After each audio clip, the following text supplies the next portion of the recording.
नमस्कार, साथ की बड़ी बात में स्वागत है आप सभी का। मैं हूं आपके साथ श्रवण तंबोले। चलिए बुलेटिन में आज सबसे पहले बात कर लेते हैं कृष्ण जन्मोत्सव की। घड़ी की सुइयों ने जैसी रात के 12 बजाए और मध्य रात्रि का समय हुआ, पूरा छत्तीसगढ़ कृष्णमय हो गया।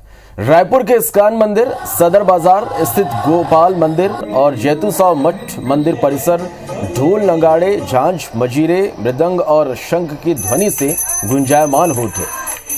वैदिक मंत्रोच्चार के बीच भगवान का अभिषेक किया गया। शंख के माध्यम से भगवान का दूध, दही, घी, बुरा और शहद से अभिषेक हुआ। भगवान के अभिषेक के बाद आरती की गई। शहर के मंदिरों में नंद के आनंद भयो, जय कन्हैया लाल की के जयकारे लगने लगे।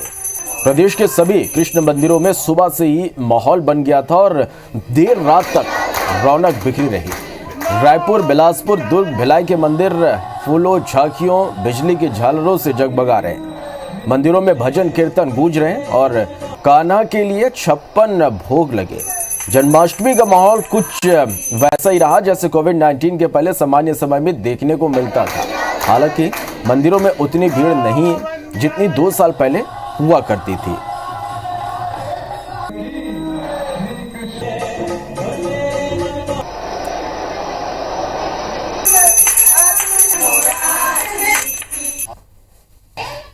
चलिए, तो आधी रात को भगवान श्री कृष्ण के जन्म के साथ ही पूरे प्रदेश में उत्सव का माहौल बन गया। लोगों ने दिन भर उपवास के बाद रात को पुण्य मुहूर्त में पूजा पाठ की और भगवान श्री कृष्ण की जन्माष्टमी मनाई। घरों में ही भगवान कृष्ण की झांकी बनाई गई और भगवान को 56 प्रकार के मिष्ठानों का भोग लगाया गया। डोंगरगढ़ में गोविंद उत्सव बहुत ही सादे तरीके से मनाया जा रहा है। यहाँ का गोविंद उत्सव काफ़ी मशहूर है और लोग दूसरे प्रदेशों से भी जन्माष्टमी के दूसरे दिन होने वाले इस उत्सव में शामिल होने के लिए आते हैं। इसकी शुरुआत 104 साल पहले 1818 में की गई, लेकिन कोरोना के चलते लगातार यह दूसरा साल है जब गोविंद उत्सव शहर में नहीं मनाया जाएगा। बलरामपुर में भी सुबह से ही मंदिरों और घरों में भक्तगण भगवान श्री कृष्ण के जन्मदिन को मनाने के लिए तैयारी में जुटे हुए थे। रात 12 बजते ही भगवान श्री कृष्ण का जन्म हुआ। जयकारे इससे पूरा शहर गूंज उठा। लोग मंदिरों में दर्शन के लिए पहुंचे और देर रात तक शहर कृष्ण के रंग में रंगा रहा।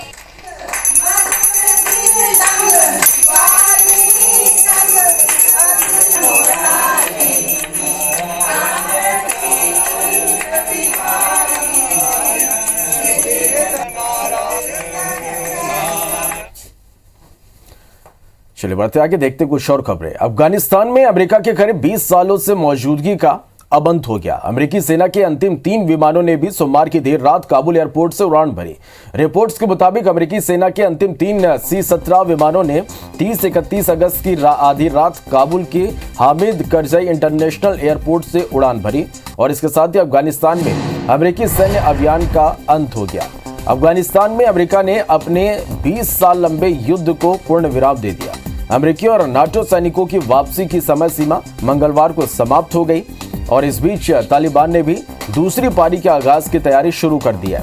अमेरिका ने अफगानिस्तान की राजधानी काबुल स्थित अपने दूतावास से भी सभी स्थानीय अफगानिस्तानी कर्मचारियों और उनके परिवार के सदस्यों को सुरक्षित निकाल लिया और इसी के साथ अब उसके 2 दशक पुराने अभियान के आधिकारिक तौर पर खत्म होने का ऐलान हो चुका है। आज से एक बार फिर अफगानिस्तान में तालिबान का राज होगा और यह उसकी दूसरी पारी होगी। पहली पारी से सबक लेते हुए इस बार तालिबान ने नरमी के संकेत जरूर दिए हैं, लेकिन अभी तक के उसके फैसलों ने स्थिति कमोबेश साफ कर दी है।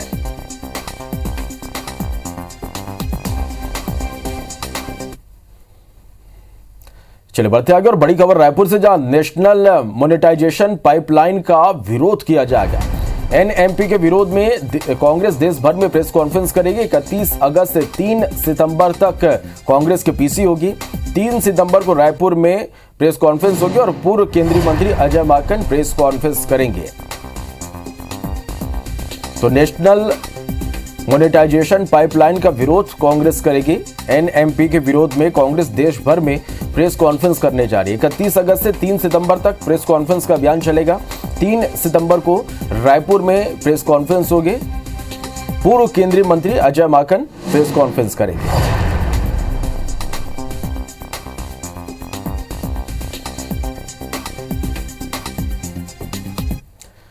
चलिए रुक करते हैं अगली बड़ी खबर का। बीजेपी का बस्तर में चिंतन शिविर आज से शुरू होगा। भाजपा के राष्ट्रीय और प्रदेश के दिग्गज नेता इसमें शामिल होंगे। 3 दिनों तक पार्टी इसमें अपना रोड मैप तैयार करेगी। सुबह 11 बजे से शिविर की शुरुआत होगी। तो ये बड़ी खबर, भारतीय जनता पार्टी बस्तर में चिंतन शिविर आज से शुरू करने जा रही है। भाजपा के राष्ट्रीय और प्रदेश के दिग्गज नेता इसमें शामिल होंगे। 3 दिनों तक पार्टी इसमें अपना रोड मैप 3 दिनों तक तैयार करेगी। सुबह 11 बजे शिविर की शुरुआत होगी।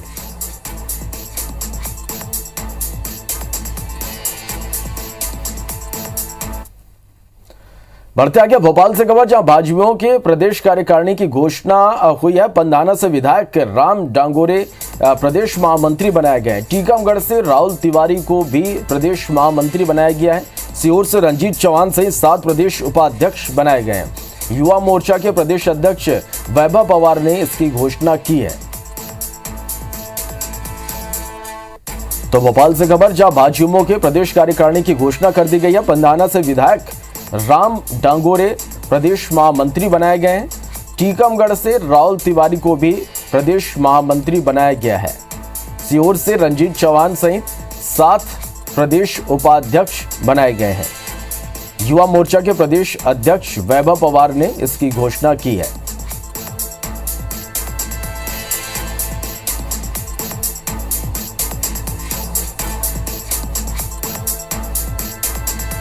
चले तो बीजेवाईएम की प्रदेश कार्यकारिणी की घोषणा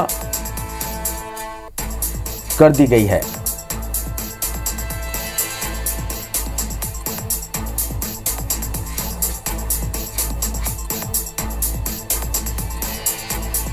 तो भाजयुमो की प्रदेश कार्यकारिणी की घोषणा की गई है और जिम्मेदारियां दे दी गई है। पंधाना से विधायक राम डांगोरे को प्रदेश महामंत्री बनाया गया है।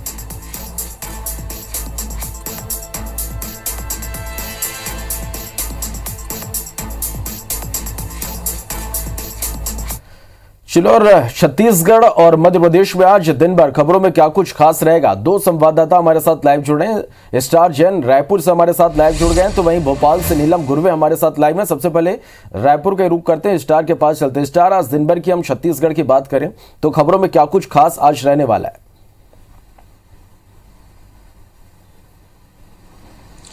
देखिए, छत्तीसगढ़ में सबसे प्रमुख खबर की बात करें तो आज भारतीय जनता पार्टी का चिंतन शिविर की शुरुआत होने जा रही है। 3 दिन का ये चिंतन शिविर है। बस्तर में ये चिंतन शिविर आयोजन किया जा रहा है, जिसमें छत्तीसगढ़ भारतीय जनता पार्टी के तमाम दिग्गज नेता शामिल होंगे। साथ ही साथ राष्ट्रीय स्तर के भी कुछ नेताओं को इसमें आमंत्रित किया गया है। मुख्य रूप से इसमें 2023 को लेकर है कि किस तरीके से रणनीति बनाई जानी है चुनाव को लेकर, और चिंतन शिविर रखा गया है। इसके माध्यम से जो अब तक पिछले 2.5 साल में विपक्ष के तौर पर भारतीय जनता पार्टी ने जो प्रदर्शन किया है उसमें कहाँ कुछ कमी रही है, क्या उसमें कुछ दूर किया जाना है, इन तमाम बिंदुओं पर चिंतन किया जाएगा और उसके हिसाब से एक व्यापक रणनीति बनाकर किस तरीके से आगे बढ़ना है इस पर निर्णय होगा। चाहे वो केंद्र सरकार की योजनाओं की बात करें, चाहे राज्य सरकार की विफलताओं की बात करें, तमाम बिंदुओं पर गहन अध्ययन करने के बाद उस पर चिंतन किया जाएगा और फिर रणनीतिक रूप से फैसला लिया जाएगा कि आगे किस तरीके से काम भारतीय जनता पार्टी को करना है।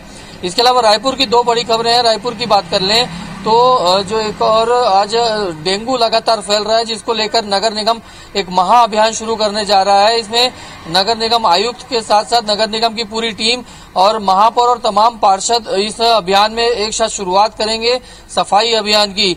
दरअसल पिछले कुछ समय से रायपुर में डेंगू काफी ज्यादा फैल गया है और जिसको लेकर चिंता व्यक्त की जा रही थी।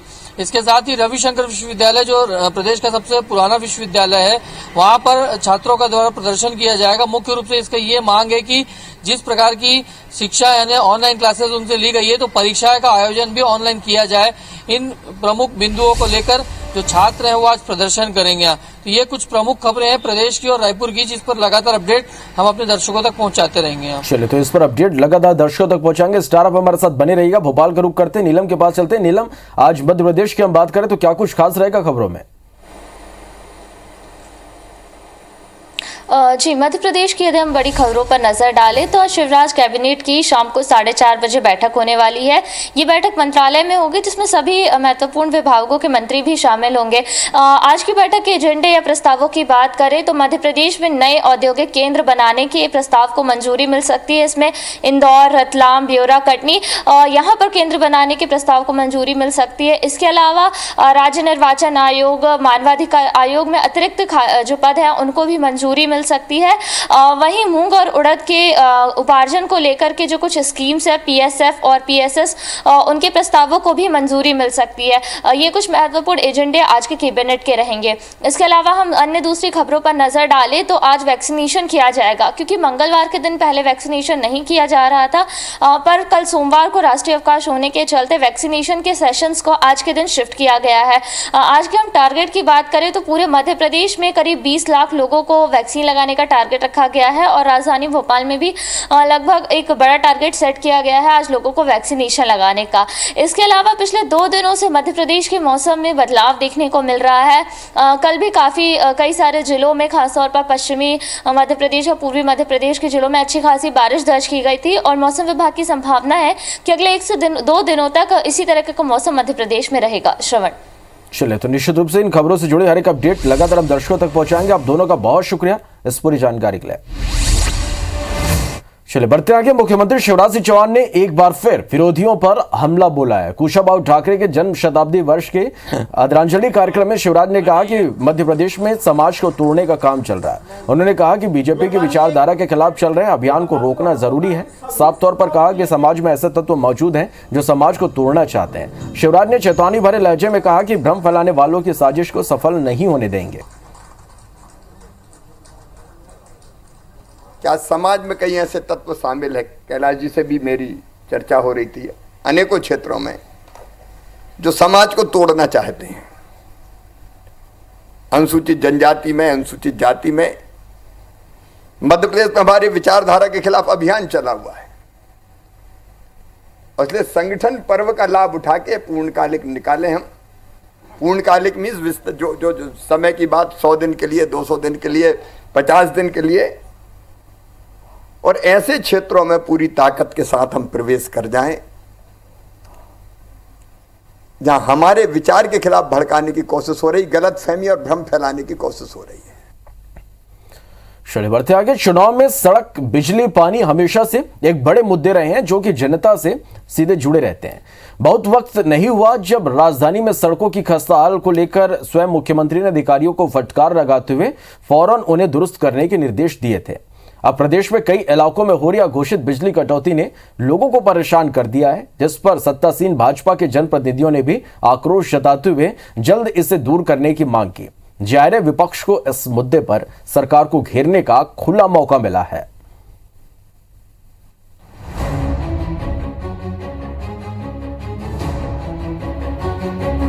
ट्रांसफार्मर जल गए हैं। एक मेरे अकेले मैयर विधानसभा कम से कम 100 ट्रांसफार्मर जले हुए हैं।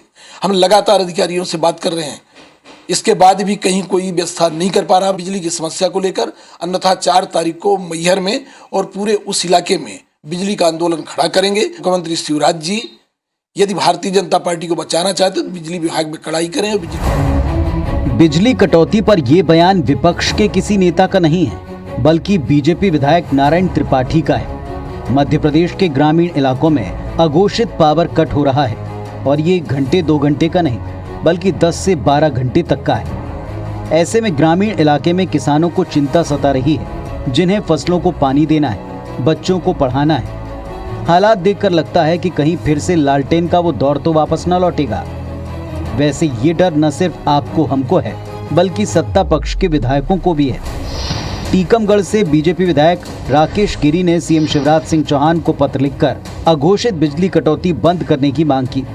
वहीं सीनियर विधायक अजय विश्नोई ने भी दावा किया कि अघोषित पावर कट के नतीजे बीजेपी के लिए ठीक नहीं होंगे। दूसरी तरफ बिजली संकट पर अपनों की शिकायत के बावजूद सरकार इसे कांग्रेस का पॉलिटिकल स्टंट बता रही है। बिजली पूरे घंटों पर मिले, जले हुए ट्रांसफार्मर समय पर बदले जाएं। इस संदर्भ में मैंने माननीय मुख्यमंत्री जी को भी एक पत्र लिखा था और उसमें एक सबसे आवश्यक चीज़ जो समझ में आती है वो है मेंटेनेंस। जब तक सरकार मेंटेनेंस के लिए पैसा नहीं देगी ये स्थिति में सुधार नहीं होगा, लोगों की नाराजगी दूर नहीं होगी। प्लांट हैं पावर ट्रांसमिशन के, उनमें व्यवधान आया है, उनमें खराबी आई है, इससे स्वाभाविक रूप से थोड़े दिन दिक्कत रहने वाली। खराबी अभी आज का विषय खराबी है, कोई पानी विषय नहीं। मध्य प्रदेश में बिजली संकट को लेकर कांग्रेस भी हमलावर है। इसे सियासी मुद्दा बनाने की कोशिश कांग्रेस पार्टी पुरजोर तरीके से कर रही है। कांग्रेस को 2018 में किसानों की कर्ज माफी और बिजली बिल हाफ पर जनता का भरपूर समर्थन और सत्ता मिली। पूर्व मुख्यमंत्री कमलनाथ ने बिजली संकट को लेकर बीजेपी सरकार को जिम्मेदार बताया। कमलनाथ ने ट्वीट किया कि प्रदेश में बिजली संकट दिन ब दिन गहराता जा रहा है। ग्रामीण क्षेत्रों, कृषि क्षेत्रों की स्थिति बेहद खराब है। कई घंटों की अघोषित कटौती की जा रही है। कई ताप विद्युत परियोजनाएं बंद होने की कगार पर हैं। मांग और आपूर्ति में बड़ा फर्क सामने आ रहा है। सरकार इन सब मामलों से बेखबर बनी है। मैं सरकार से मांग करता हूं कि प्रदेश की जनता को इस बिजली संकट और मनमाने बिजली बिलों से मुक्ति दिलाएं, अन्यथा कांग्रेस चुप नहीं बैठेगी। इस मुद्दे पर हम प्रदेश व्यापी आंदोलन करेंगे। महंगी बिजली खरीद रही है सरकार और उसका भी भुगतान समय पे नहीं कर पा रही है। जिस प्रकार से विद्युत मंडल द्वारा अराजकता, विद्युत कंपनियों द्वारा अराजकता फैलाई जा रही है, ये घोर निंदनीय है। और अगर इस पूरी मामले की जांच कराई जाएगी तो शिवराज सिंह जी की सरकार कटघरे में खड़ी मिलेगी। किसान बहुत परेशान है। आम गरीब बिजली की समस्या से कहीं झूलते तार, कई हादसे हुए पूर्व में कि ट्रांसफार्मर खराब इतने जल्दी कैसे हो जाती, उस पर सुधार हुआ क्योंकि इस पर भ्रष्टाचार हो रहा। आयल का मामला होता है या जल जाना, जब आप अच्छे लगाओ तो जल कैसी रहे, ये बहुत बड़ा घोटाला है। बिजली संकट की एक बड़ी वजह सिंगाजी, सारनी, बीर सिंहपुर और चचाई जैसे पावर प्लांट में बिजली उत्पादन प्रभावित होना है। इन प्लांट्स में काम तकरीबन बंद है। दरअसल इस वक्त बिजली की मांग अधिक नहीं होने के कारण मेंटेनेंस का काम किया जाता है। इससे बिजली आपूर्ति प्रभावित होती है। हालांकि उत्पादन पर्याप्त होने से इसका असर दिखाई नहीं देता, लेकिन इस बार प्रदेश के बांध सूखे पड़े हैं, कोयले की भारी कमी है, बिजली का प्रोडक्शन तकरीबन बंद है और ऐसे में उपभोक्ताओं को मेंटेनेंस के वक्त दी जाने वाली बिजली के ना होने के कारण बिजली संकट गहरा गया है। यानी बीजेपी सरकार के सामने बड़ी चुनौती है, क्योंकि इस मुद्दे पर कांग्रेस ने साफ तौर पर इसे लालटेन युग की वापसी करार दिया है। Naveen Kumar Singh, IBC 24, Bhopal. Tokyo Paralympic में भारत को एक दिन में 2 गोल्ड समेत 5 पदक मिले हैं। ये अब तक किसी भी पैरालंपिक में जीते मेडल से भी ज्यादा है। टोक्यो पैरालंपिक में भारतीय एथलीट्स ने धमाल मचा दिया। भारत ने एक ही दिन में 2 गोल्ड समेत कुल 5 मेडल जीते हैं।